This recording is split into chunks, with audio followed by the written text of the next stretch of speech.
The January 6th attack on the Capitol. If I run and if I win, we will treat those people from January 6th fairly. We will treat them fairly. And if it requires pardons, we will give them pardons because they are being treated so unfairly. You know, just so we're very clear what he's talking about. He's talking about pardoning people, some of whom have been charged by the federal government for sedition against the United States of America. And of course, he knows that because it's sedition that he encouraged. He's talking about pardoning people who beat the hell out of cops with American flags and with Trump flags, that jammed cops' heads indoors, that used bear spray against law enforcement officers. It was one of the most grotesque, certainly around the Capitol in Washington that I've seen, grotesque use of violence, repeated violence against law enforcement officers. And that's who Donald Trump called a patriot, called patriots on January 6th, those who were beating the hell out of law enforcement officers with American flags. And now he's talking about pardoning those same people who also have been charged with committing sedition against the United States, had gun stockpiles across the river in Virginia that they were going to bring in and use in a final push on January the 6th. Any Republicans who are on the fence about how dangerous Trump might be might want to consider what he said at this rally, including what appeared to be calling for more violence in the future across the country.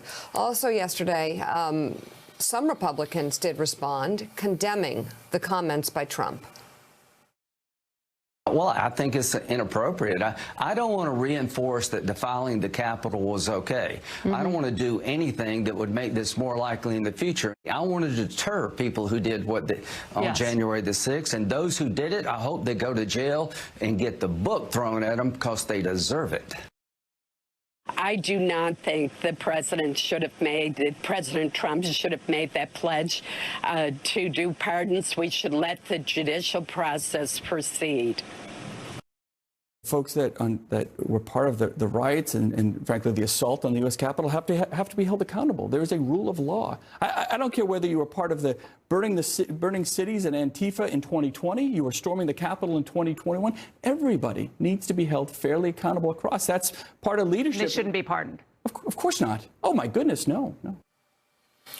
So there you have a governor, Mika, a Republican governor with a 70% approval rating in one of the most important political states, swing states in New Hampshire, saying they should not be pardoned. That's irresponsible rhetoric. You have Lindsey Graham, who's been by his side almost nonstop, saying we want to deter what happened on January the 6th.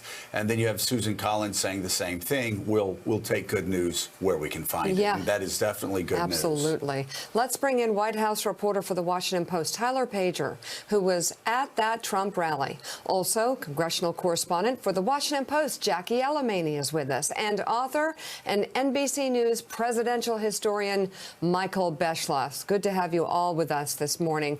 Michael, I'd like to start with you, kind of a broad look at the Trump rally in the middle of in the beginning, the first year of the Biden presidency.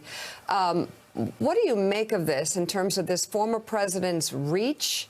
And are Republicans going to be pushed to have to make a decision? I think they are. And Mika, could you have imagined a year ago that we would have to be sitting here this morning talking about a speech by Donald Trump nearly 1 year or more than 1 year into Joe Biden's presidency? This was garden variety. You know, you guys were using the word fascism. It was fascism. This is authoritarianism. This is what authoritarians and autocrats do. They call for violence. They want to wreck institutions. They lie. Donald Trump is no Adolf Hitler. No one is an Adolf Hitler who is in a category of evil all his own. But yesterday in 1933, on that day, that's the day that Adolf Hitler came to power.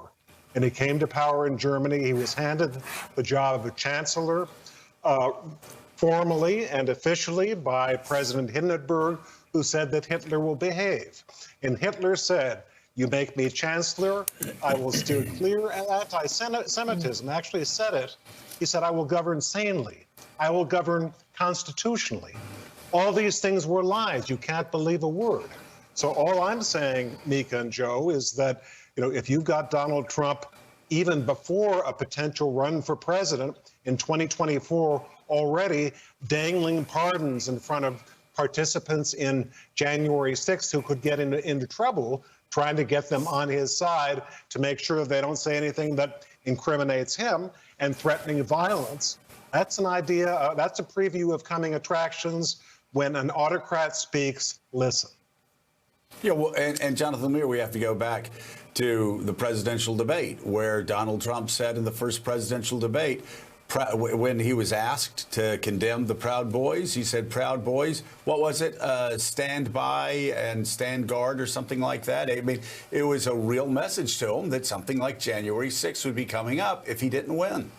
Yeah, I think it was stand by and stand back, or that's the gist of it. And he has at times winked and nodded, and other times far more explicitly called for violence, endorsed violence at his rallies. That was something that would happen in 2015, 2016 quite a bit. And it's something that he has at times, of course, expressed support there for the Oath Keepers and Proud Boys, never condemning them. And put on a plate for him, condemn these hate groups. He won't do it. And certainly between the calls for pardons for January 6th participants and suggesting another march and rallies to intimidate prosecutors, we're in a new place right here. And Tyler, I know you were at the rally in Texas. Give us a sense as to how his incendiary comments were received there, and were those in attendance fully supportive of this president's interpretation of what happened on January 6th and how ominous that is for our country? Yes, absolutely. I was down there in Conroe, and supporters were eager and excited to hear from the former president, and all of those lines, particularly about the January 6th insurrection and potentially pardoning those who have been arrested and charged with crimes in connection for that, were big applause lines. As you know, you've been to many of these Trump rallies around the country. The base is riled up on this issue, and Trump's promises and teasing another run for president in 2024 really excite this space. And I think one of the things, again, that we've heard over and over again from Trump supporters that I spoke to on the ground there in Texas was that they don't even believe Joe Biden is really the president. They still rest their hopes on Donald Trump. And so the concept of Joe Biden's presidency or what he's doing or Trump running again doesn't even really register because they still think he's the duly elected president. And I think that just shows how much control he still has